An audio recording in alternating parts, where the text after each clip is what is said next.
All right. Happy New Year, Gabby. Happy New Year, New Year. Man, I am so happy it's 2021. It does feel like we made it to a checkpoint that's important. It just feels that way. And I think we Uh, could all celebrate a little bit. That's right. Do you have any New Year's resolutions? I actually don't do those because, I'm difficult.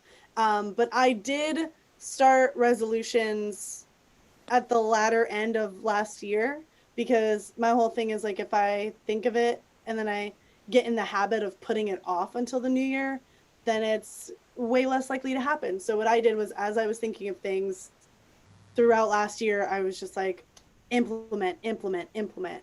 A couple of them are reading more nonfiction because Ooh, I love me some fiction, and I always let like just reading this stack of books I've been meaning to get to. I just always let that end up being like the last priority in my crazy weeks. And so now I'm like, okay, every week I have a certain amount of designated just reading at the end of my day or reading in my lunch break time. And then the second one, very mainstream, sticking to my workout goals more. I work out, but I want to like work out, like bump it up to the next level. And then besides that, I'm just trying to like get my life where I want it, yeah, Find and those also not get COVID. Let's put that in there. take that or leave it. I'm kidding. Speaking of working out, I was speaking to this incredible personal trainer the other day. His name is Ooh, Dimitri, and you just look at him and you just know that he's a personal trainer. Like his biceps are like waving at you.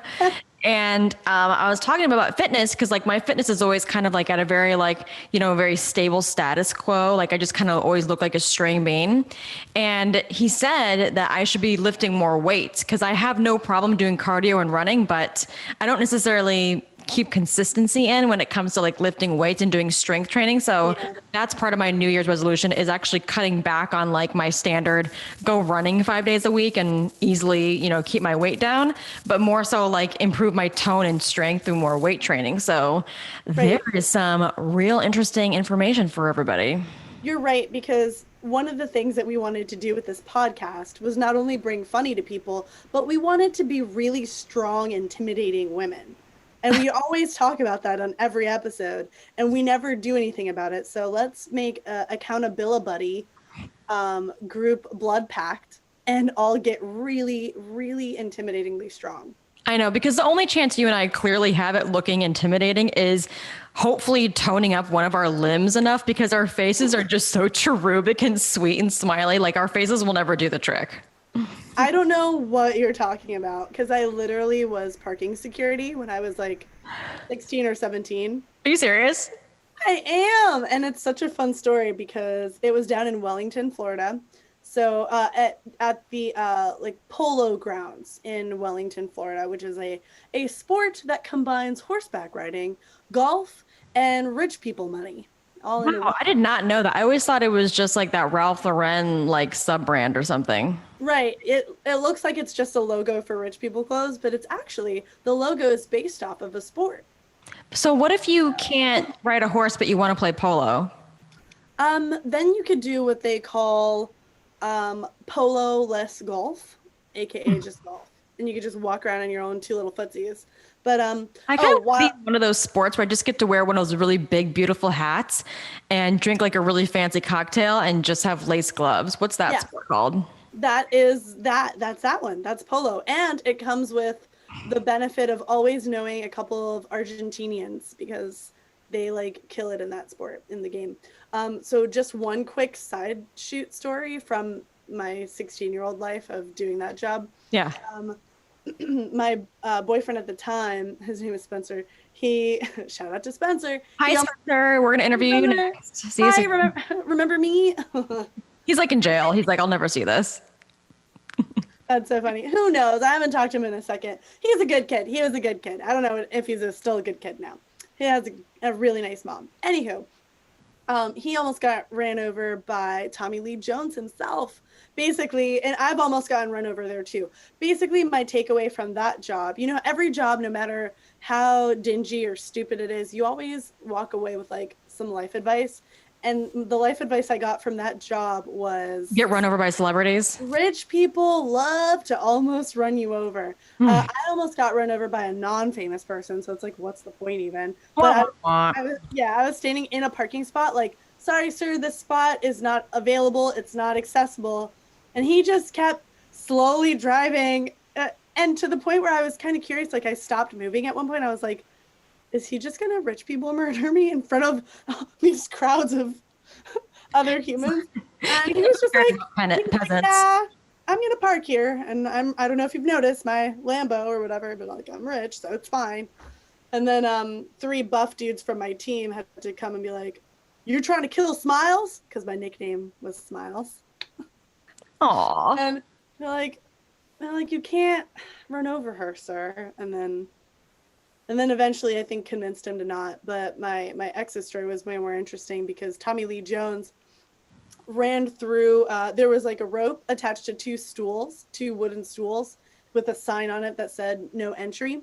And Spencer was guarding that area to make sure that like nobody walked through or drove through that area. And then of course Tommy Lee Jones was like, but I'm Tommy Lee Jones. So he just, or maybe he's old and maybe he didn't see the sign and the stools and the rope and the guard and maybe he was blind to everything in his environment. Sure, yeah, let's go with that. One or the other. Maybe a weird combination of being too rich and too old. But he just went like 30 miles an hour through the little makeshift gate.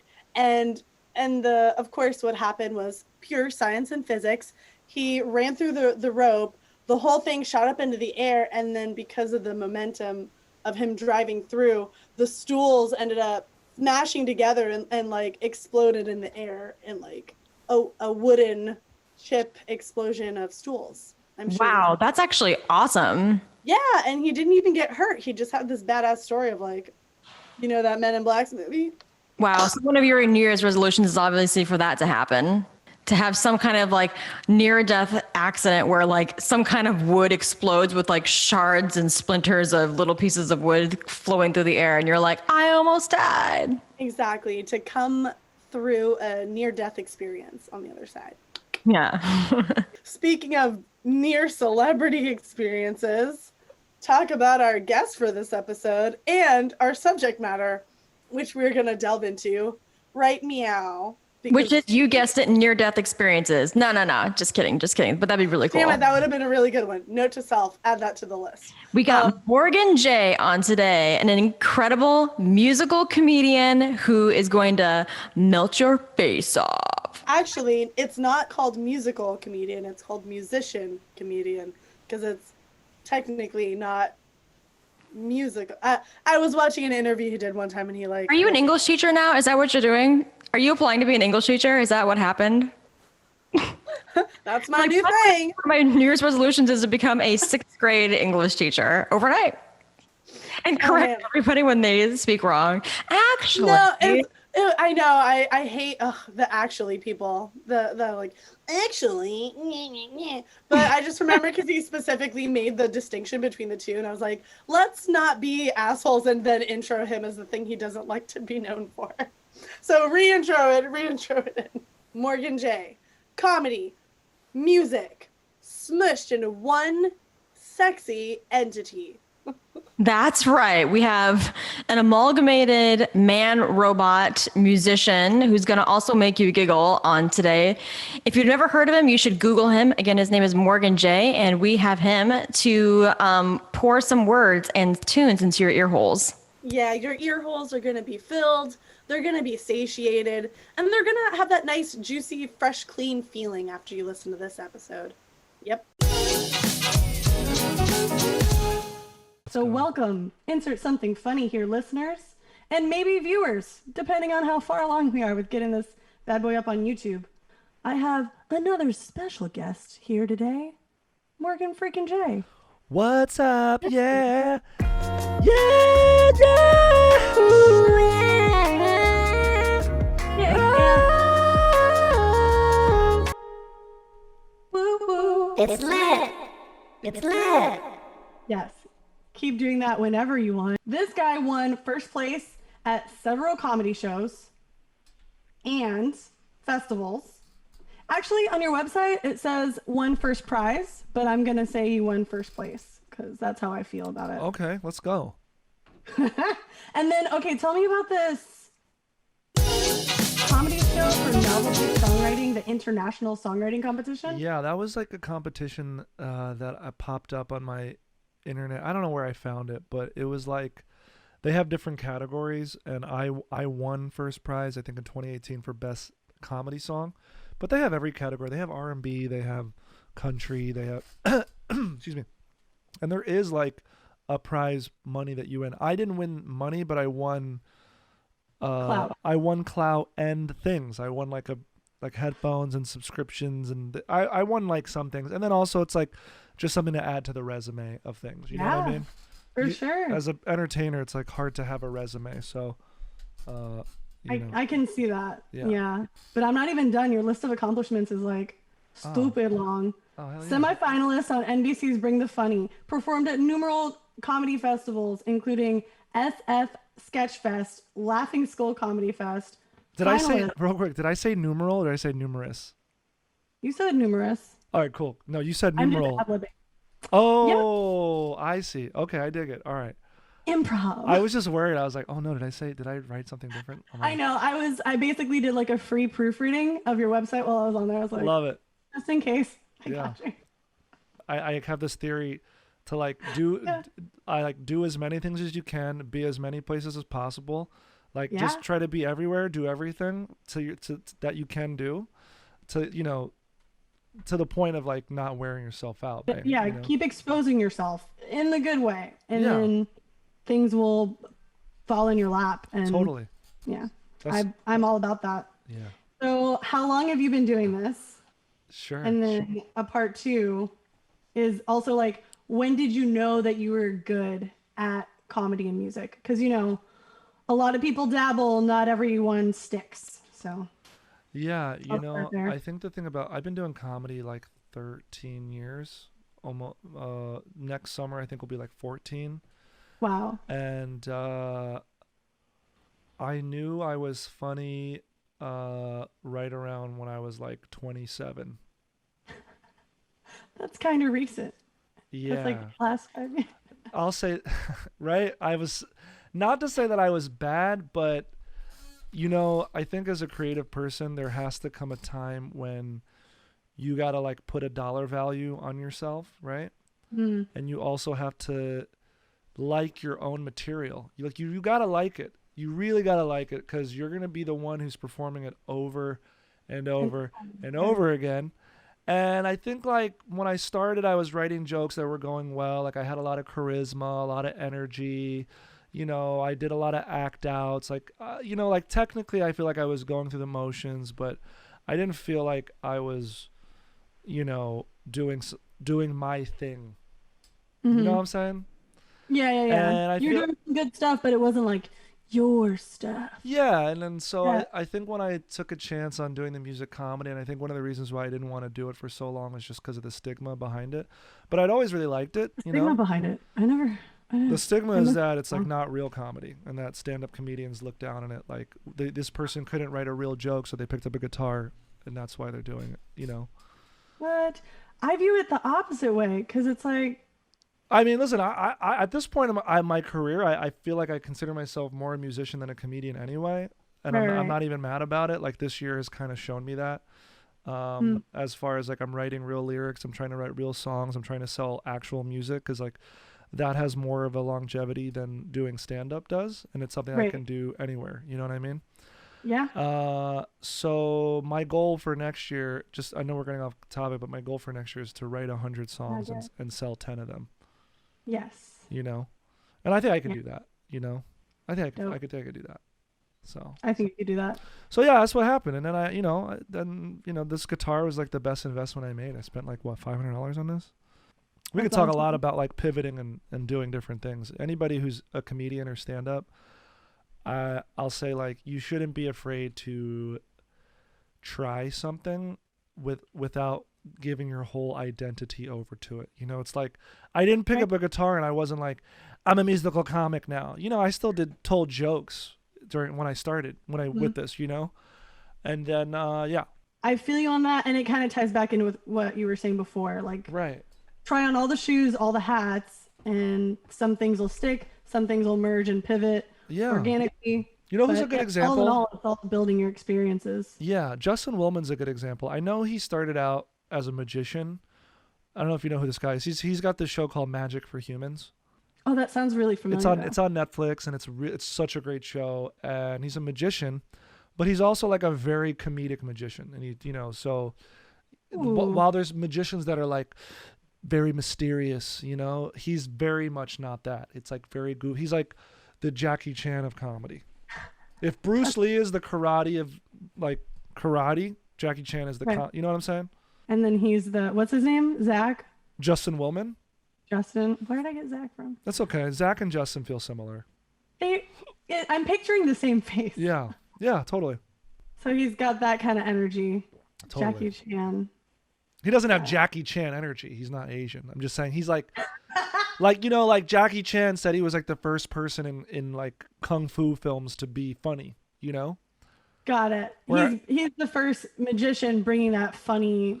Yeah, a kind of little bit. I spirit mean, Penn and Teller are like definitely, but you know, he's like, he's somebody that I see at a lot of stand-up comedy shows. You know what I mean? Where you don't ever see magicians at stand-up comedy shows. He's like successfully bridged Yeah. both of those things. You know what I'm saying? Oh my God. So this is one of those points I was talking about. I was reading about your life on the internet, Let's go. and your parents were born in South America and also met in New York, That's right. just like mine. Oh, really? So you're Uruguayan, and what else? So You could 3 be out of 4 anything. my grandparents were mixed, but Yeah, you could literally if be you want to go Filipino. ahead and play guess my ethnicity, I mean, you could legit be Filipino. You know what I mean? that's one of the things I get the most. Is You like, also look a little black, yeah, right? that's all right. Am I I'm wrong? a little black. You're a little black. Yeah. Any other guesses you want to throw out? Indonesian. You look a little Asian. I do look a little Asian. But then again, there's a lot I'm of like indigenous South American people who like look Asian Look a as little well. Asian. Yeah. Yeah, and it's also funny when you mix enough stuff together. Like when I lived in Miami, people just walked up assuming that I was Spanish. You're like, you're right? Cuban. So You're I Cuban, think it's Boricua. one of those things. What'd you say? I said they're gonna be like, oh, you're Cuban, you're Boricua, you're like Exactly. you're Colombian They or something. see me with a Cuban sandwich in the 305, and they're like, "Oh, yeah, clearly she's gonna speak Spanish." And then yeah. they hear me talk, and I'm like, "I'm as American." Do you speak any I'm other not. languages? What? Do you speak any other languages? Dutch. Random You're Dutch. Dutch. Have you lived in Ik kan een the beetje Netherlands? Nederlands. Have you lived in the Netherlands? Yeah, actually, I did 3rd grade there. So I have 3rd grade level Dutch education. Wow, I loved the Netherlands. I mean, I only went to Amsterdam, but your boy, I took a tour. I went to Paris, London, and Amsterdam. I Nice. loved Amsterdam. Isn't Loved it? it. There's something about it though. There's I just love all something. the little rivers. I took a boat tour. I was with it. It feels like a music festival all year round. You know? I mean, yeah, and they know how to do a good one of those too. Yeah, it's a vibe, man. I love it. Food's good. The people, like the culture is, I don't know. And then the way that they sound, like I'm obviously a little biased because I have family there. So when I hear like that Dutch accent, just like the way, Yeah. I don't know, I think it sounds Do so you cool. do you like Michelle Buteau as a comedian? I don't know who that is You should- based off of the name. I All probably right. know her off from her face. Go to Netflix, watch her special because her husband is Dutch and she makes a ton of funny of Dutch people. Bunch of fun of yeah. Dutch people, and it's so funny, like making fun of that silent G in the language. Tabby. Yeah, I would highly recommend. I think you'd really like it. And she's like us. She's like very mixed and ethnic. She's like, if you look at my ankles, I'm a white girl who's like on a yacht. But if you look at me, I'm like a black girl. You know what I mean? So she's definitely That's beautiful. somebody you'd probably like a lot. I think she's hilarious. So I love asking random people this, but do you know? I'm sure you know the story. How'd your parents meet? What's their thing? yeah. So my dad was 20 years older than my mom. She was like 20 and he was 40. Wow. And, you know, by today's standards, somebody would call him a creep. But But like if you're Latin American or you're South American, I don't know if that stigma exists quite as much as it does in other cultures, like age and stuff. You know what I mean? Yeah, I know Uh, different cultures, different rules. yeah. So she moved to New York, and then she worked in a coat room in a restaurant on 23rd Street. And then my dad was a chef at this time in his life. He was Yeah. he was the singing chef. Like he would cook a meal and then come out with the guitar and sing to people. That's so Yeah, awesome. yeah, because he was also a pop star in Argentina when he was around my age, you know? Cool. Yeah, and so, or maybe even younger, but in any case, she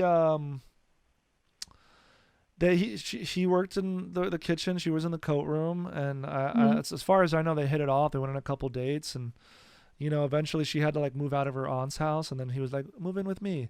They moved in, they had a baby, and then they got married, and then they had another baby, and that was me, and that's what happened, Hey. you know?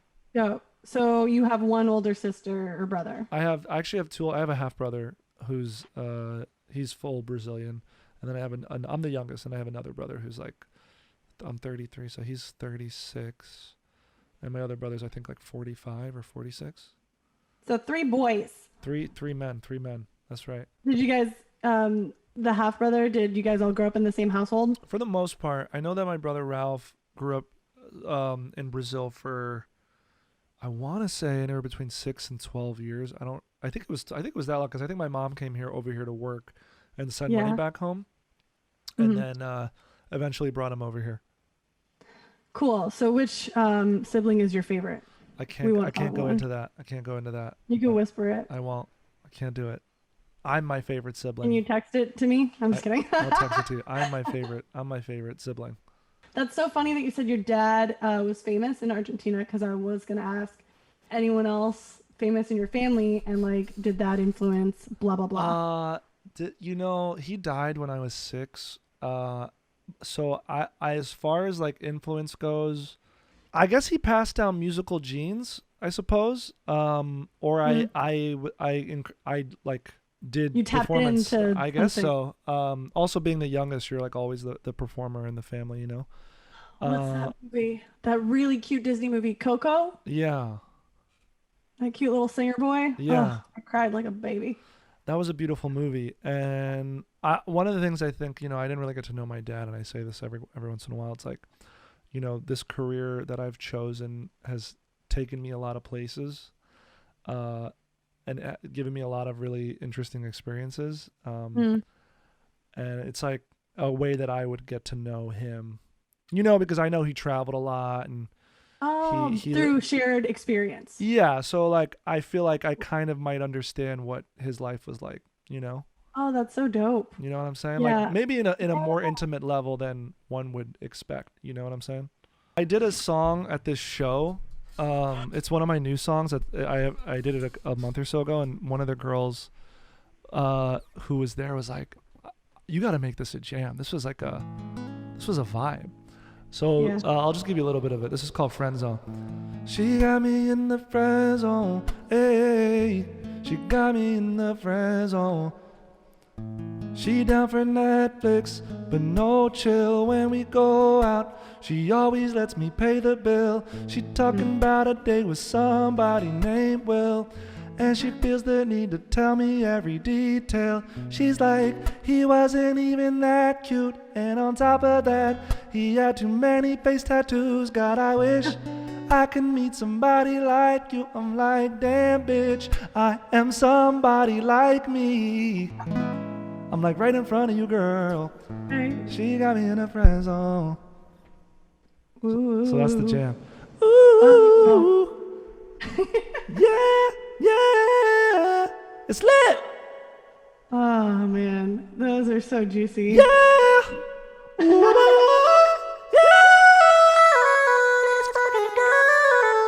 girl. I think every time you sing "Girl" like that, a brand new kitten is born. What'd you guys think? We want to hear from you. Email us at hello at insert something funny here. I mean, at least one person should email us there. One person. Yeah, Yeah. just even if it's a quick hi bye. Yeah, even if it's a virus. And another thing we should be excited for this new year is being in shows together at Spitfire Comedy. Whoop whoop. I know. I'm so excited to get to perform with you. I'm really excited that you're down in Florida for this song. This is amazing. But, I know. You should thank COVID-19 for that.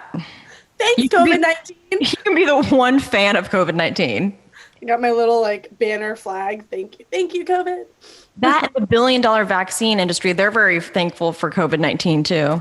That's true. They're like, Yeah. thumbs up. What if COVID-19 had like a Facebook page and people are like liking it? You like look at the likes and it's like 3 mega pharmaceutical industries and that's it. And then all the other posts on the page is absolute hate. Right? And like Terrible morning jokes. Terrible. tisk. Jen Ryan always going there. So political. So political. Just raining in the hate mail. Yeah, that's what I'm trying to do. I'm trying to get some hate mail in so we can like actually activate this email account and legitimize it. Right. Because hate mail still counts as engagement. Engagement. Right. That's right. That's all we need. Well, now that we are firmly implanted into this new year, I just want to say I'm very excited for all that is to come. All of our massive strength gains, gym gains that we're going to gains. Yeah. And all the millions and thousands of millions of episodes that we're going to produce. Millions of episodes. Yes. If we get 1 million episodes this year, then I will like eat anything you tell me to eat. Like even if it's like a ceramic mug.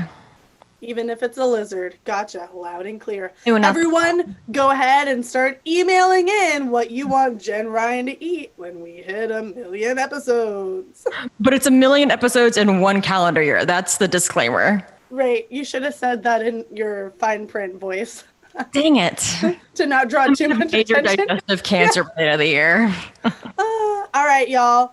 We'll see you next time. Sorry this episode was late. What can you do? Technical difficulties. Wait.